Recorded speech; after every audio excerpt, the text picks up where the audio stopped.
வெண்பொங்கல் செஞ்சு ரொம்ப நாள் ஆன மாதிரி இருந்தது. ரெசிபியோடு ஷேர் பண்ணுறேன், உங்களுக்கு தேவைப்பட்டால் செக் பண்ணிக்கோங்க.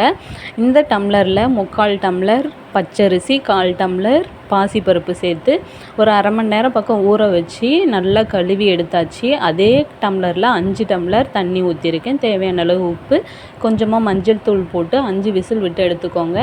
தாளிப்புக்கு எல்லாமே கட் பண்ணி வச்சுட்டேன். ஒரு வானலில் ஒரு 2 டேபிள் ஸ்பூன் அளவுக்கு நெய், கடுகு, சீரகம், மிளகு இதெல்லாம் நல்லா பொரிஞ்சதும் ஒரு 10 போல் முந்திரி, கருவேப்பிலை, உங்கள் காரத்துக்கு தேவையான அளவு பச்சை மிளகாய், கொஞ்சமாக ஒரு துண்டு இஞ்சி இதெல்லாம் சேர்த்து நல்லா வதக்கிட்டு விசில்லாம் அடங்கினதுக்கப்புறமா ஓப்பன் பண்ணி பார்த்தா நல்லா சூப்பராக வெந்திருந்தது. இப்போ தாளித்ததையும் அது கூட சேர்த்துட்டு நல்லா மிக்ஸ் பண்ணி விட்டுட்டிங்களா சூப்பரான வெண்பொங்கல் ரெடி ஆகிடும். இது கூட நான் இன்றைக்கி தேங்காய் சட்னி தான் அரைச்சிருந்தேன். இதோட காம்பினேஷனும் வேறு லெவலில் இருக்கும். கண்டிப்பாக ட்ரை பண்ணி பாருங்கள். இந்த மாதிரி ரெசிபி வீடியோ பார்க்குறதுக்கு என்னோடய சேனலை சப்ஸ்கிரைப் பண்ணிக்கோங்க. தேங்க்யூ.